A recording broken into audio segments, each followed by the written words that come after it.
Hello everyone. My pleasure to be here again today to talk about the ins and outs of this project, which I hope would catch the attention of someone who could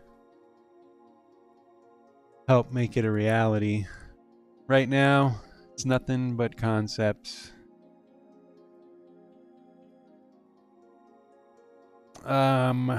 We have recently released a movie which we called Poyozo Dance and its follow-up, New Extinction. And we just think that it's about time to explain what the heck is going on in these videos, in case anyone was wondering. So that's what we're going to do. First, we're going to watch Poyozo Dance. Then we're going to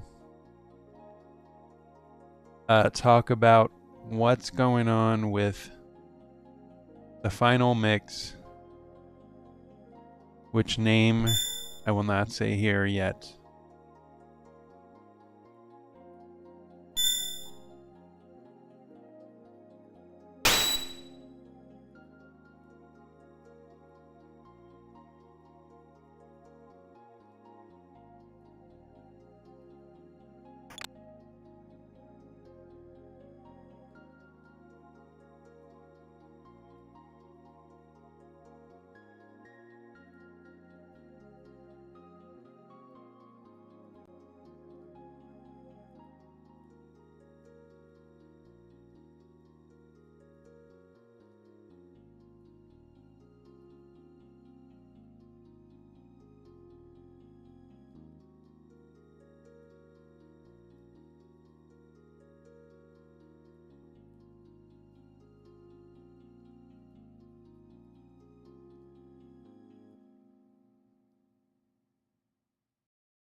Okay, I think we're about ready to watch Poyozo Dance and go through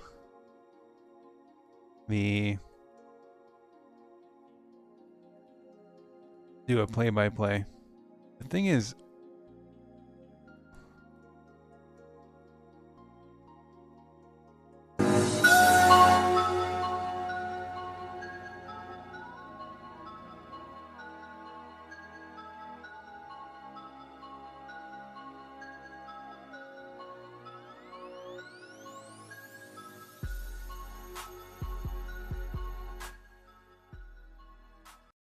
so the video gets its name from the triple tech Poyozo dance that these three can do.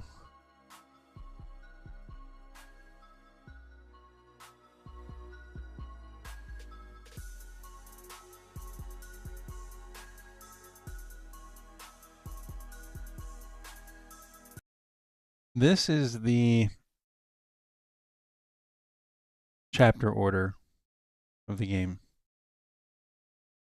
Remember, it's a game that you can replay, and replay, and you can get to the end game, which is infinitely replayable, and enjoy it pretty quickly. So essentially 1, 2, 3, 4 are like a very fast, you can get through it in 25 minutes kind of tutorial thing. Then you can do optional 5. You can do optional 5A, 5B. These are optional, and you can pick up these guys.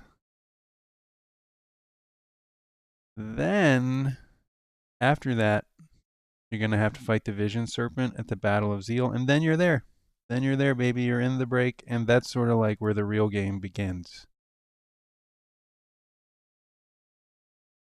Let's continue the video.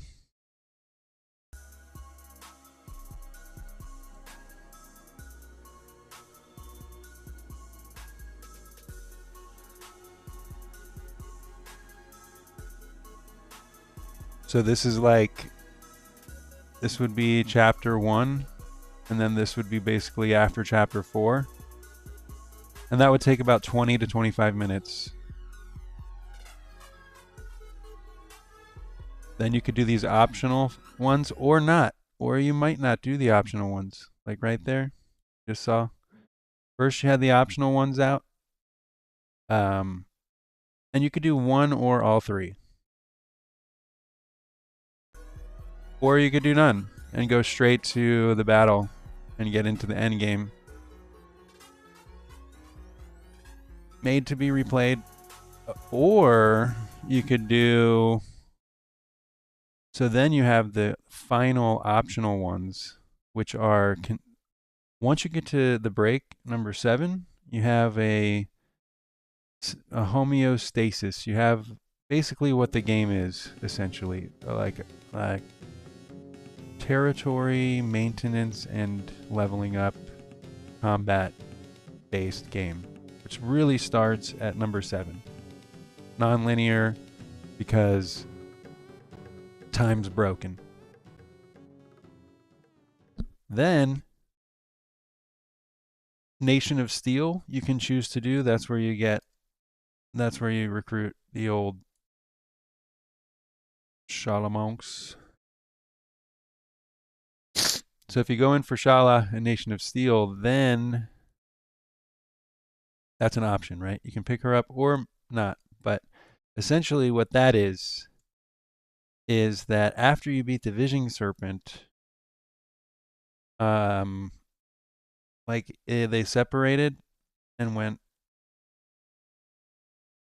they flew to this version of 1999 that Shala ended up in at the end of Chrono Cross. Here she is. And she's holding the astral amulet. Anyway, she ended up in this version of 1999 at the end of Chrono Cross. And if you go to the snowy plains in the north of the break, you will find the 1999 ISO space-time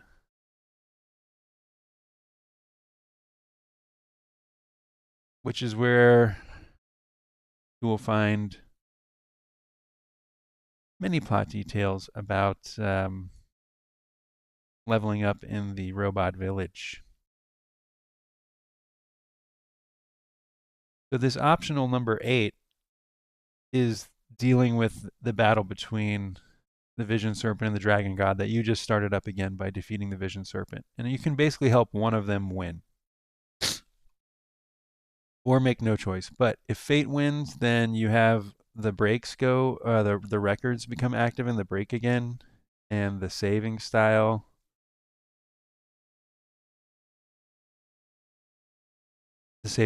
changes.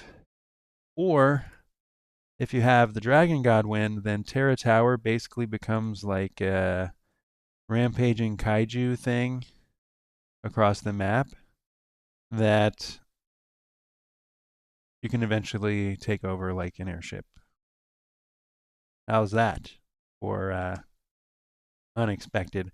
But I wanted to show so the Terra Tower thing, it would actually come from what's not really 2300, but it's the 2300 we've already been to. So there's already evidence of Terra Tower if you when you visit there. You can see the ruins.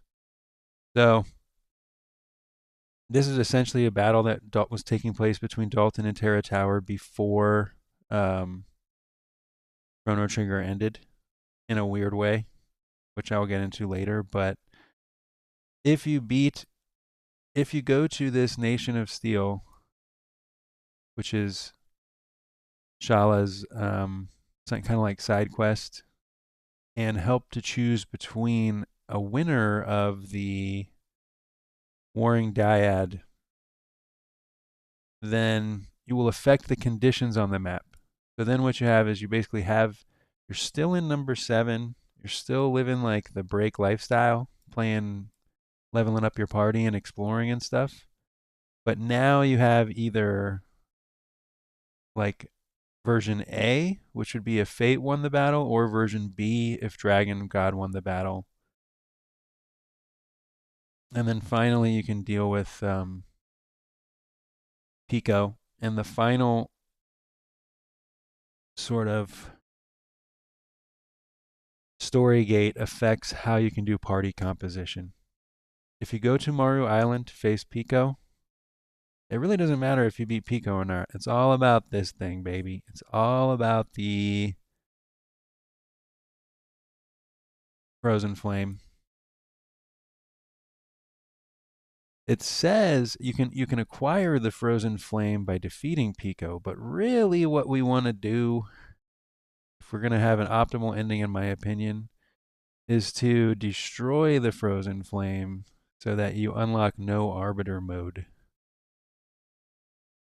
That way you can have party compositions of any type.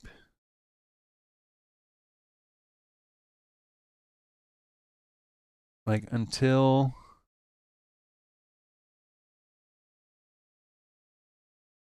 you unlock the Frozen Flame, then every party is bound by having an Arbiter. So like if the Frozen Flame is not destroyed, this party couldn't even exist. Because that is like she's the only Arbiter on the board right now. So this top party couldn't exist.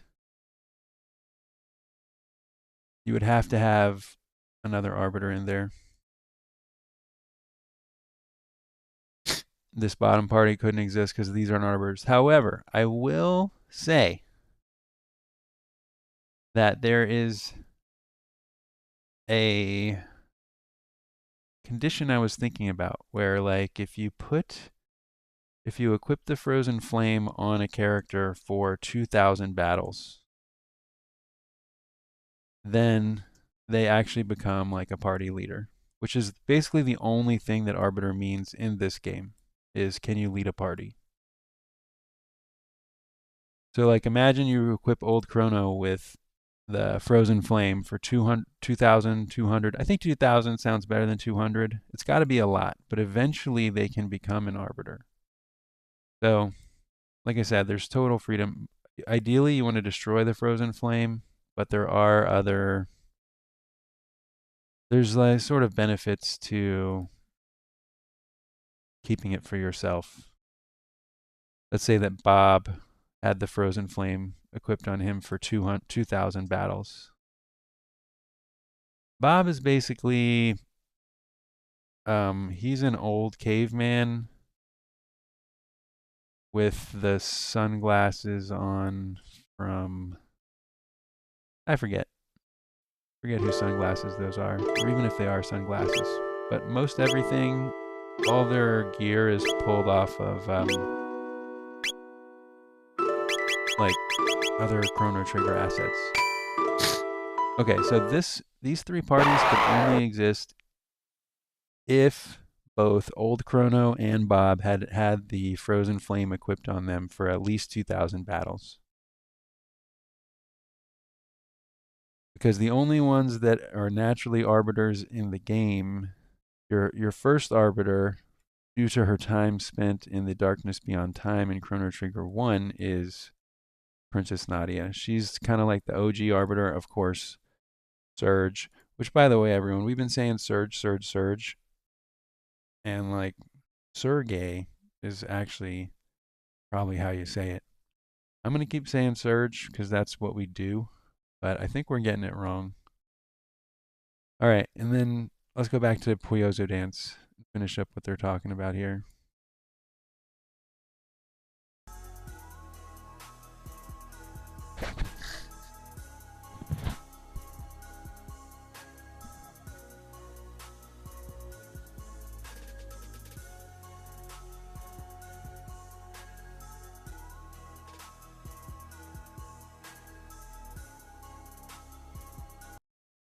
Okay, this shows sort of what the intro would be like to the game, except for the end. We're going to settle on this spelling, and I'll explain why later. But that's what it would be like. Not the top is the training.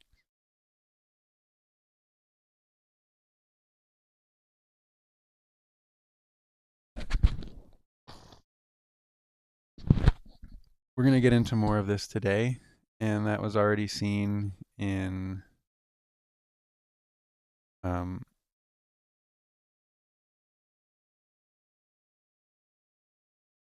it doesn't matter where it was already seen. Anyway, that's just overlapped with that. Continue. All right, here we got our party assembling. And it's important to note that, excuse me, in this case, you have no arbiter mode turned on because, see all these, there's not an arbiter tag in sight. This is what an arbiter tag looks like. Well, there's two. It can look like this. If Jado was an arbiter, actually that might be Jado. I'm not sure. Here's Jado. And then it could also be this. So let's say that Jado was an arbiter. Then this would not say no arbiter mode. So let's get rid of those. So these are the scenes that are the teams that are forming. And you can see their average level, I would say, and the party leader, which kind of becomes irrelevant after no party mode. I don't think it has to say it, honestly. And so they're all departing through the time gates to do different missions.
Okay, I'm going to stop here and go back.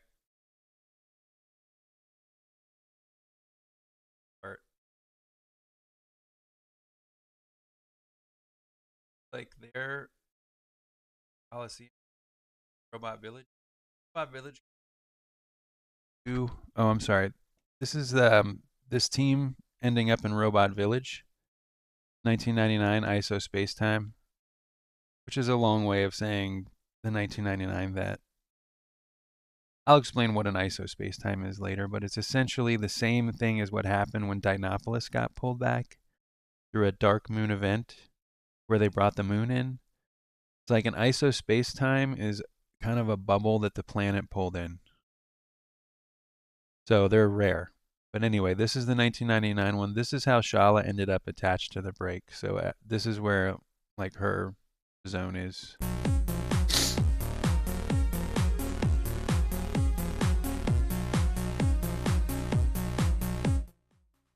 So they're leveling up. They're also in the ISO spacetime. They're just there to support.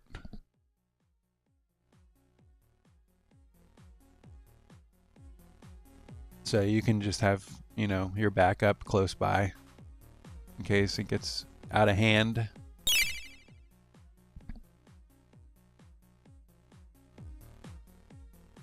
And you can see that Migo and Gigi are guests. So they would not actually be being controlled by the character right now. Or by the player. They're getting their picture taken right now, though. That's Leah. She's old. Those are all the pictures that just got took. All right, this is an important new feature. Epic drop. You've got two parties on different parts of the map, and you just call them up. Call them up. If they've got the epoch, they can just drop in on you and help you out. So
that was the Lavos beat.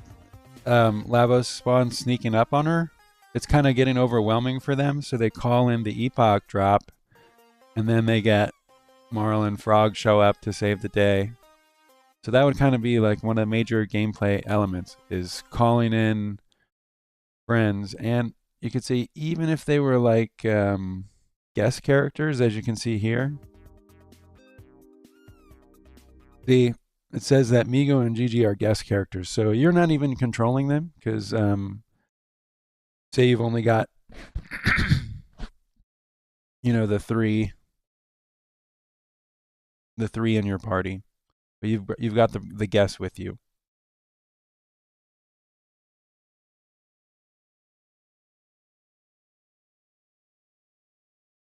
So then you like call in. I guess you could control them. That makes no difference. Anyway, if no arbiter mode is unlocked, then you'd control them all. That's the beauty of the no arbiter mode. You get total freedom of party composition, and you end up controlling everyone. Guest character status goes away. Anyway, so that's Poyozo dance. Oh, I forgot I had this. The final bit.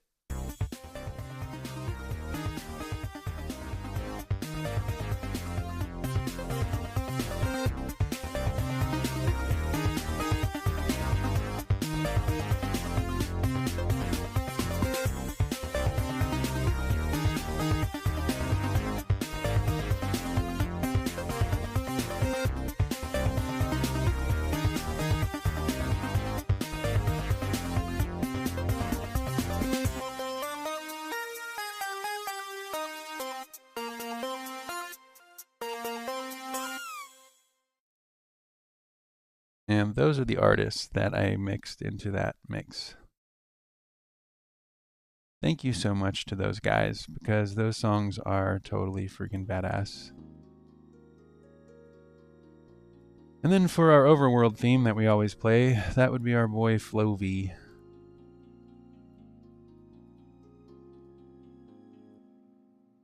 And that's what you're hearing now. All right, so let's scan back through this and talk about anything relevant before we move on. This, obviously, want to focus on the characters. It's mostly about combat and then side quests of characters. And it's character relationships that develop in ways like learning techniques and stuff. As well as, and I would say probably more than, story beats. Because now the only story beats are traveling together and building skills, with a few minor exceptions. So here you have the support party was necessary. It ended up being good that Cyrus and the rest were there because the Lavos spawn showed up, and Jado and Lance took care of it. Bone needles, which I think was a tech that I read about on Reddit. Someone had an idea for that. But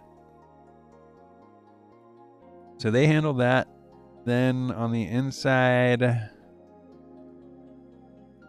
oh, here we have, so this would be an example of how the game kind of has conditions that you can meet. Like, let's say, for instance, you're playing and you're like 3 hours in.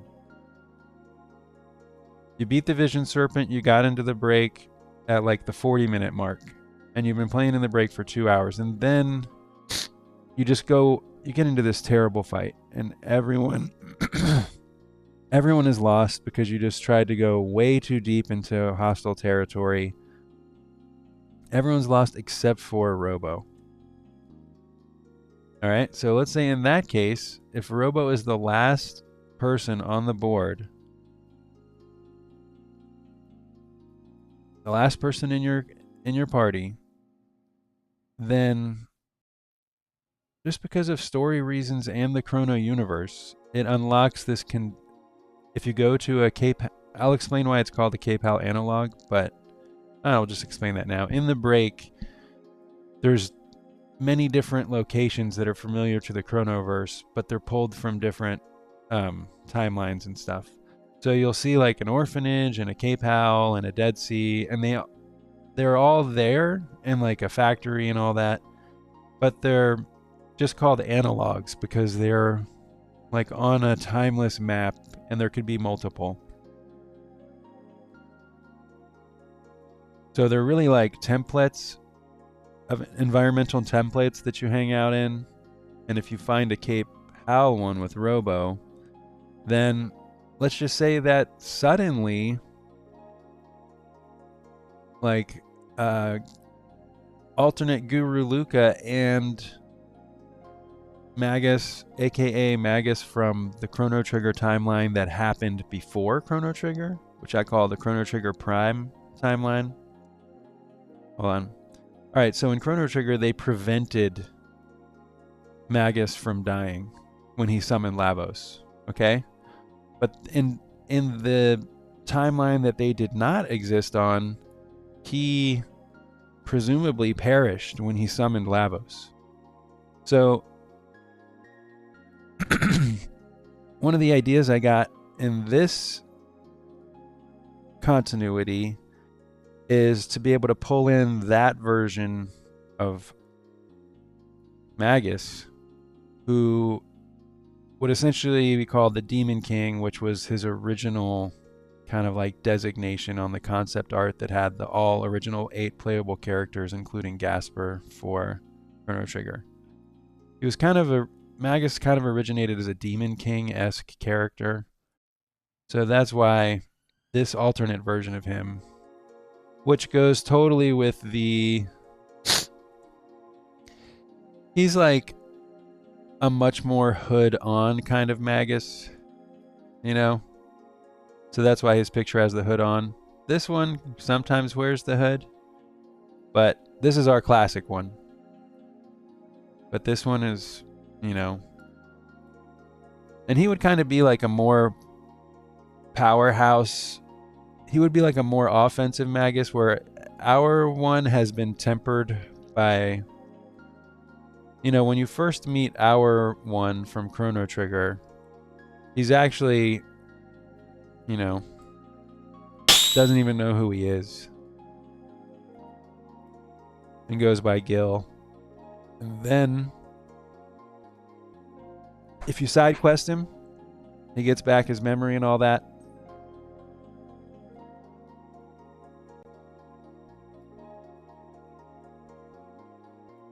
So that would be one of the unique starting scenarios. You got the Kid Gil start.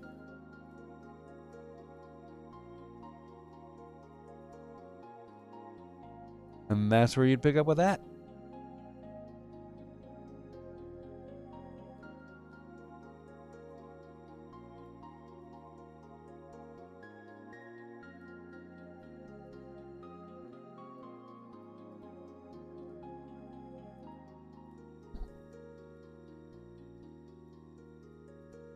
All right. So you can essentially begin a run in 5 different ways. These 4 are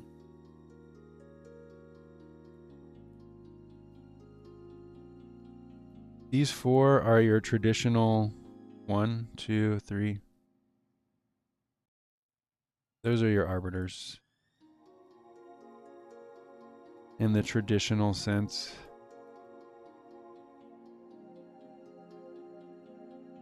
So you got, that's the one you start with. Then you can pick up Surge and what's it called? She's an arbiter. And then over here, I keep it ambiguous which one of these is an arbiter, because they have a gameplay mechanic similar to Migo and Gigi.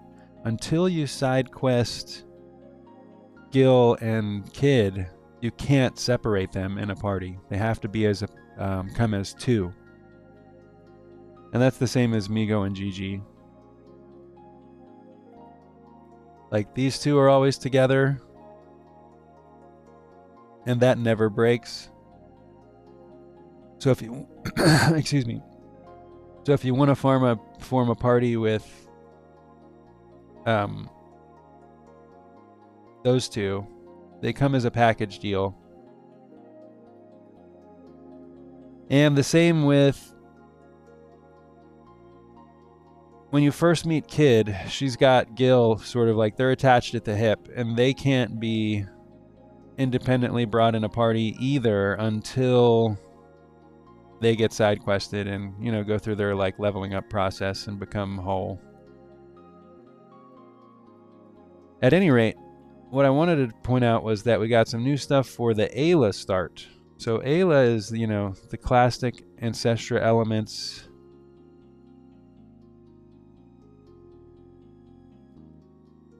It's a combat tutorial where if you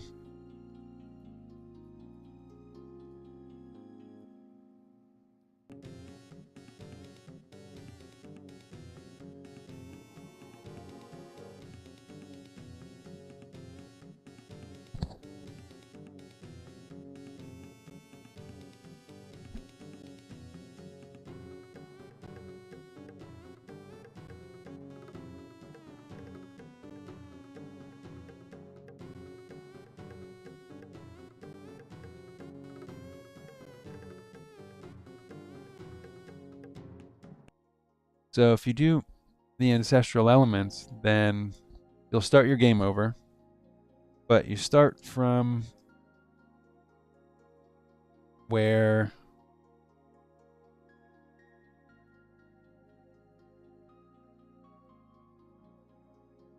let's see what this one says. Press start and you do,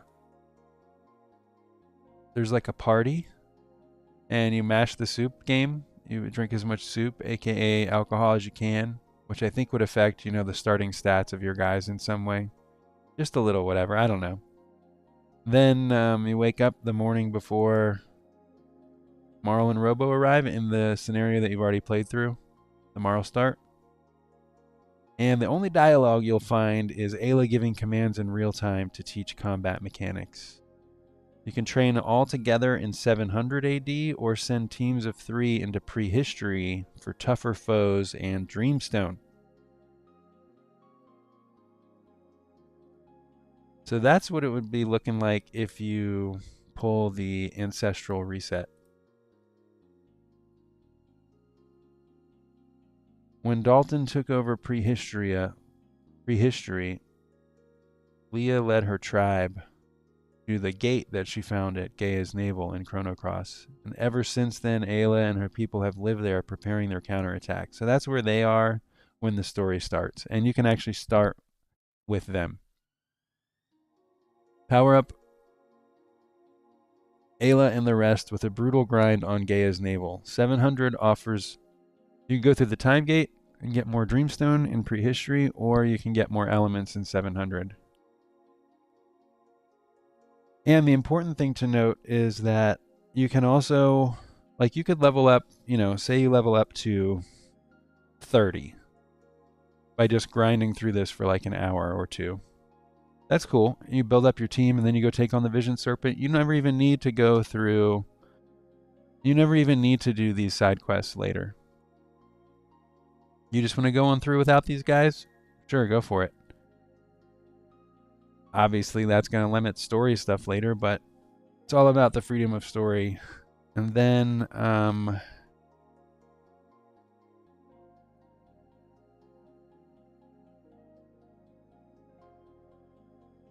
you can run down the road and find, say they're at level 30, and then you run down the road and find freaking Marl and Robo where they were. And they'll come with the levels that they were at when the last game ended, when you reset it.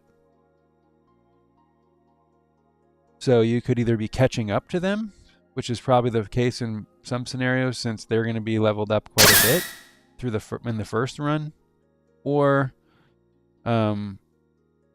you could be leveled way ahead of them and they might be underleveled when you go collect them. But at any rate, you can go collect them at any time by going down this certain pathway in the Ayla start, and then after that, it just continues as normal play from the first playthrough that you did. So that way you can get you can replay the game again and again, starting with the Vision Serpent, but you can skip the Marl intro and just say that they're going to have the same equipment they had when you did it before.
At the moment, there are no plans to make this playable, but I would love for someone at Squaresoft to see this.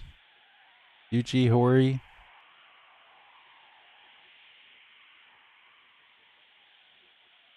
I'm trying to get in touch with Armor Project. I think I'm going to send him a letter. But if anyone knows anyone at Squaresoft who might be able to look at this, I would be happy to discuss it. I don't want to do a ROM hack because obviously the legality, but if we could do it the right way, I'm 100% all about that.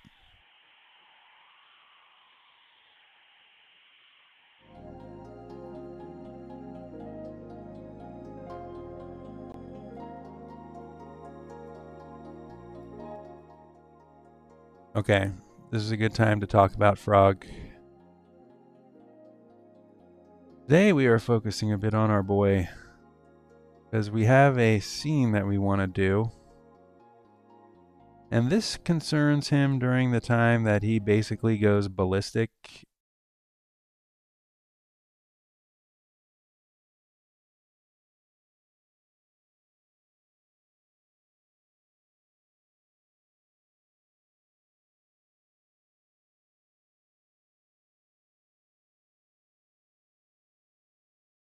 And you can see that he's got the corrupted Masamune on his back. This would be during this period. Frog has been corrupted by the Masamune.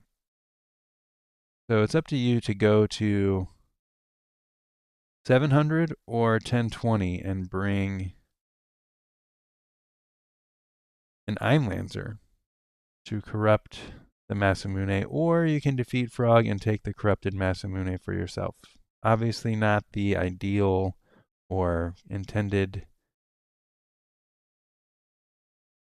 you know, not like canon, but it could be canon if you choose. It's all about these kind of moments. You know how in Chrono Trigger 1, aka Chrono Trigger, um, if you chose the wrong conversation here, then you fought Magus and he did not join the party.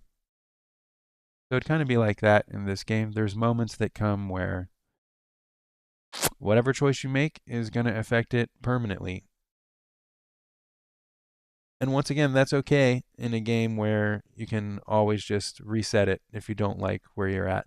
That's what makes a game that lasts, 4, 6, 10 hours. Maybe you keep the same save file going for weeks and weeks. That would be ideal. You got everything if you want. You're just adventuring all the time, building up your guys. Save file that's years old. That's all good, but you could just reset and go. Imagine that you have a save file that is, just very old. All your characters are leveled up, and you go around planting these bad boys around the map. And then you do ancestral elements to another save file. And in that run, you'll have all this equipment that you planted waiting for you. I don't know if it would be another save file. I don't know about that save file stuff yet. At any rate, this is 100% going to happen. You throw a bunch of equipment in here, and then, or put it in one of those classic black chests, and then on your next run, you can have that stuff. Super sweet. So let's take a look at the second part of Poyozo Dance, New Extinction. Watch that one. So we're going to do another review of a movie now.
All right, we're ready to watch New Extinction.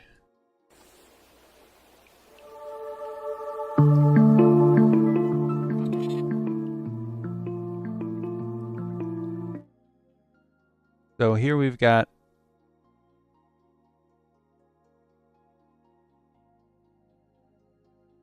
I guess we should do the music. I'm gonna do the music.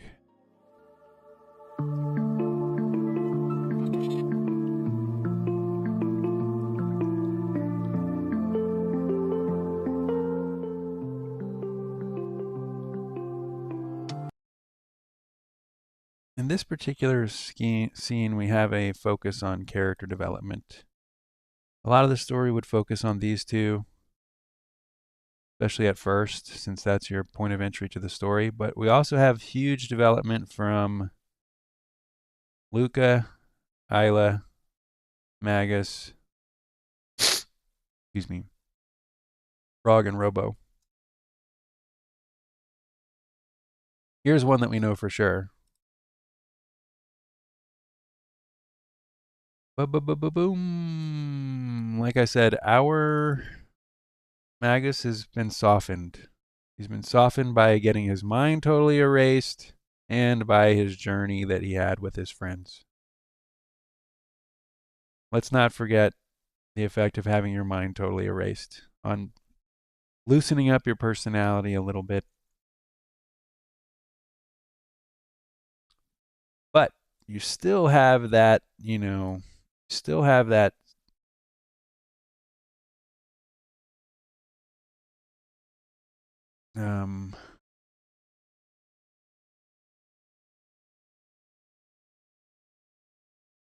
that bad boy Magus thing going on.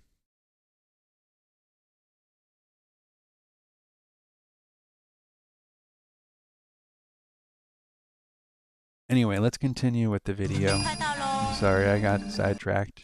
I was trying to find something else. Sure.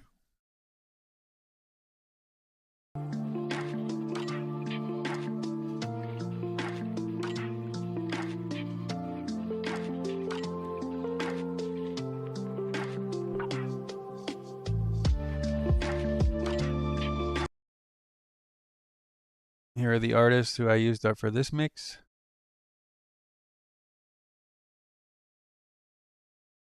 You want to know a crazy fact? These words are actually written perfectly straight, but they look like they're warped by the background. Anyway.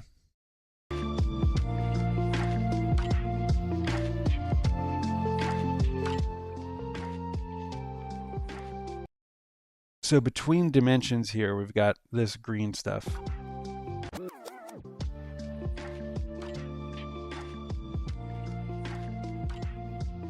So far, only Lavos has been seen accessing this bizarre reality.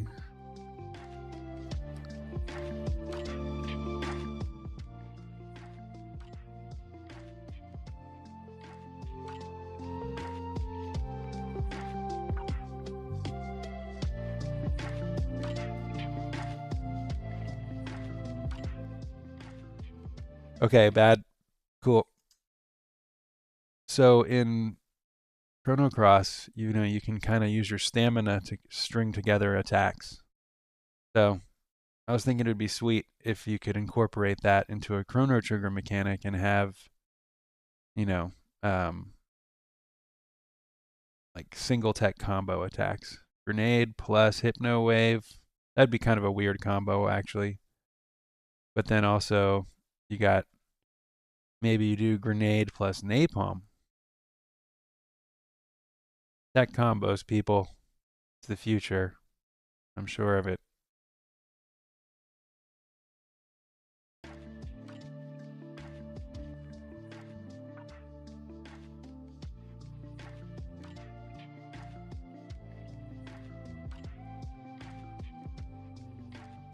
This is all explained pretty in depth in the last few live streams about the 2300 time frame,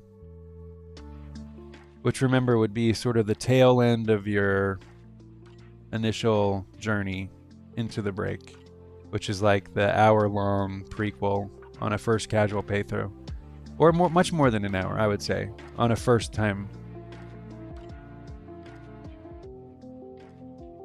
Like 2 or 3 hours, 4.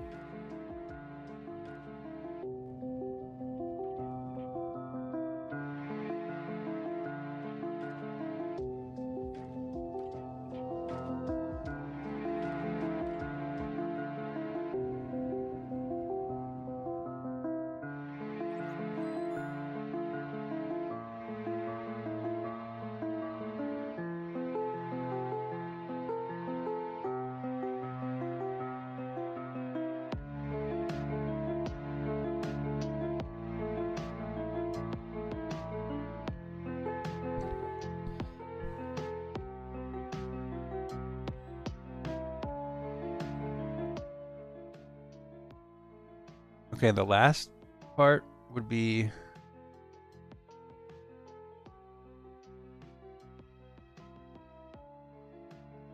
this is a good example of that.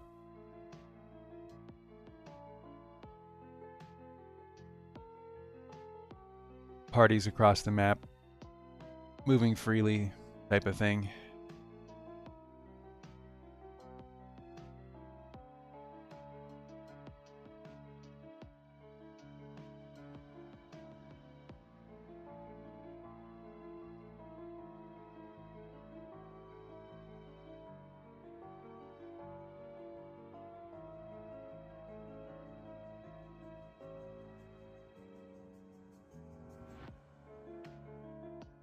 Okay, that's Torque.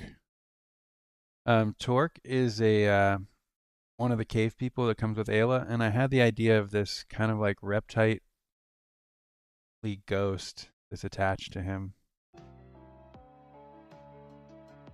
And it doesn't always have to be Torque, but there is this. This is a cross-dimensional reptile, which I'll explain later, but they're not very common. There's only one in the game, and it's attached to Torque here, but when he gets his picture taken... Ooh, spooky. It's actually the cross-dimensional reptite.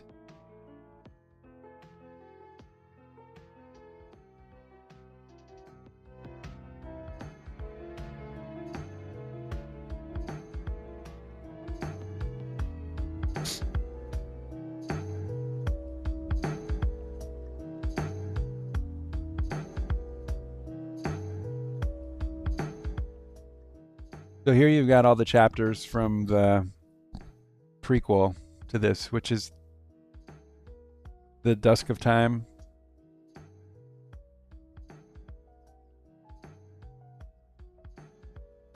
It's like what happened before this game, in between Chrono Cross and this game. And that is a 3-part movie on our channel if you want to watch that.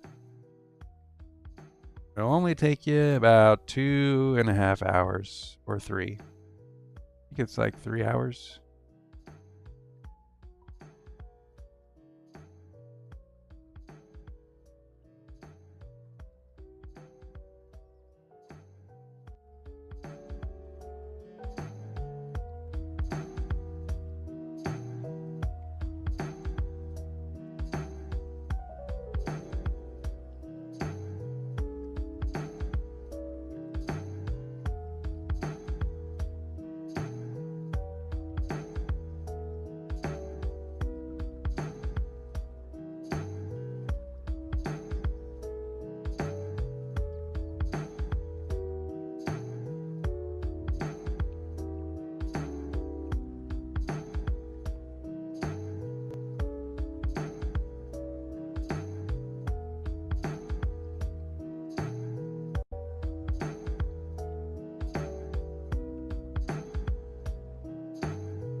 That map came from Crimson Echoes.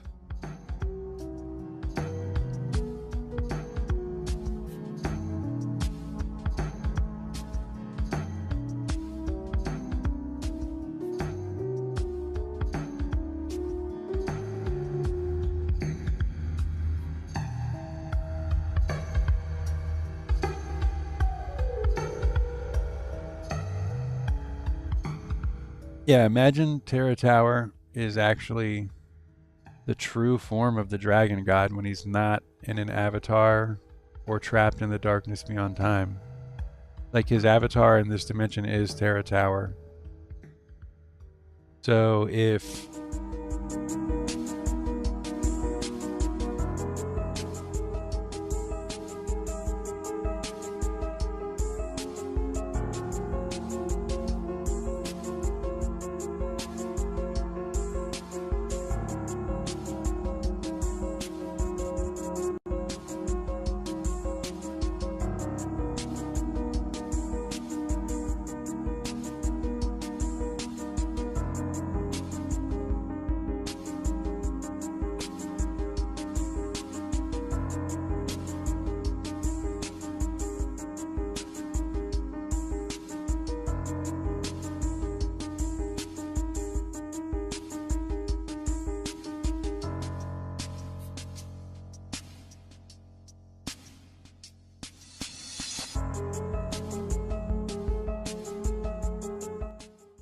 okay, so this goes pretty fast, but what it says is you can defeat Dalton in 2300 to get the Wings of Time.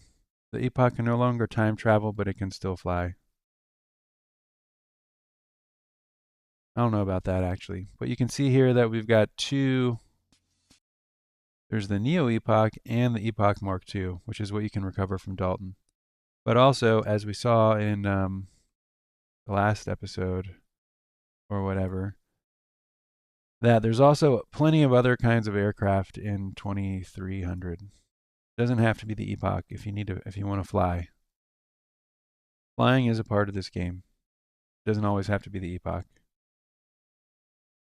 Let's be real. There'd be other things that fly.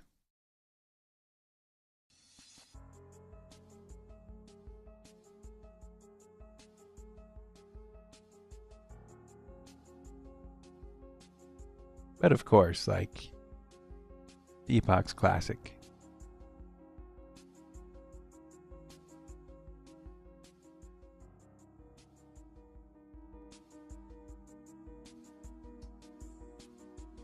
Okay, this is pretty crazy. This is like, there's phase metastatic, is what I like to call it. It basically means that if you start to see some kind of glitchy vision, which I feel like could only happen after a certain level, then, for instance, see this? Hey, that's not what we wanted.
Here it is.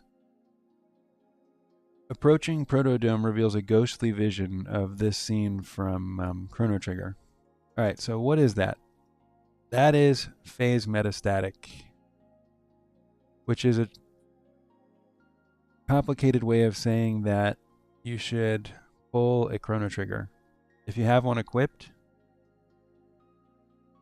there we go. Remember the key item Chrono Trigger. Using a Chrono Trigger is a great experiment which can lead to many different scenarios. look for phase metastatic to identify time spaces where pulling a Chrono Trigger may lead to an extra dramatic outcome. So that's like it's a fun way to push along certain story events that might not otherwise happen, and to initiate side quests and stuff like that. For instance, the most consequential one, I would argue, is, personally just for me, is the Cerulean Skies. Excuse me. Cerulean Skies side quest. So this particular one, you arrive in the break and you collect a Chrono Trigger from Luca's workbench. Okay? Then you equip it on Ayla and do an ancestral reset. Then, when you're in the Ayla start, if you pull the Chrono Trigger, which carried over with you, then you will go to the Fall of Guardia and you'll be able to recruit Keystone Chrono, because he's basically the boy who, that would be on the correct timeline for that.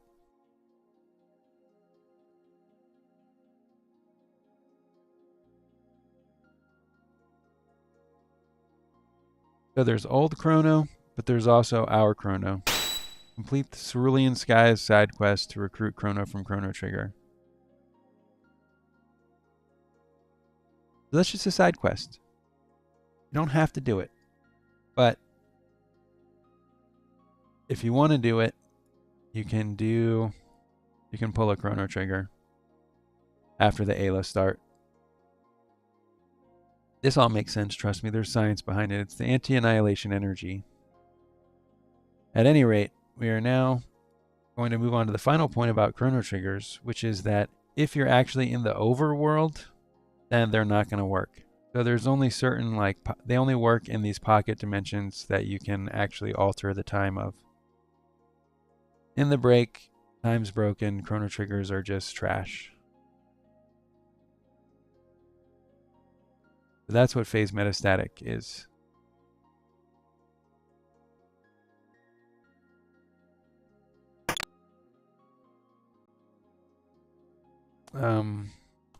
Next up, we were going to take a look at preview for the next video, and then we're going to end this. So this is the beginning of the next video coming out soon.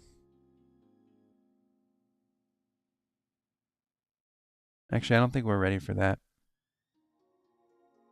We should probably just show this one again. This is part of it. This is boom. That's such an important part. Is the learning mechanic. You see, you put two characters together and one of them knows a tech and the other one practices with him. And that way you can share tech and learn it quickly among all your party members. I don't suppose it would go this fast, but you can see Torque learn Dark Matter.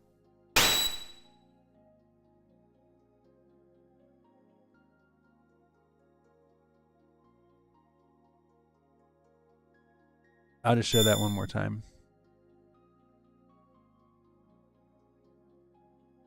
So this is Jado teaching Peta how to do Aura.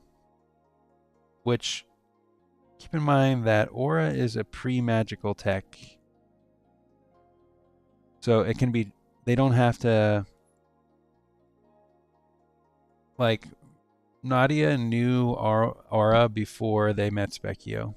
So there's no reason techs like this one and Hypno Wave, which they knew at the beginning, cannot be learned by cavemen who are pre-magical people.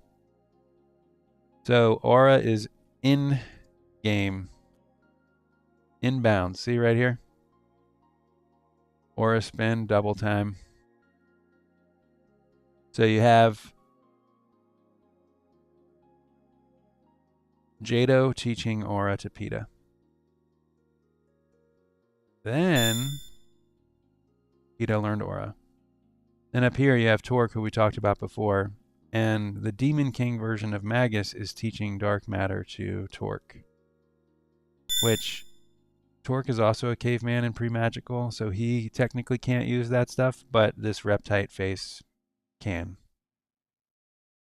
So that's kind of a super specific scenario of events, but that's why you got me here to explain it to you. That's what I'm here for. Anyways, thank you so much for joining me. I'm going to release the last video soon of that trilogy, and I hope you enjoyed listening to my crazy ideas about what could be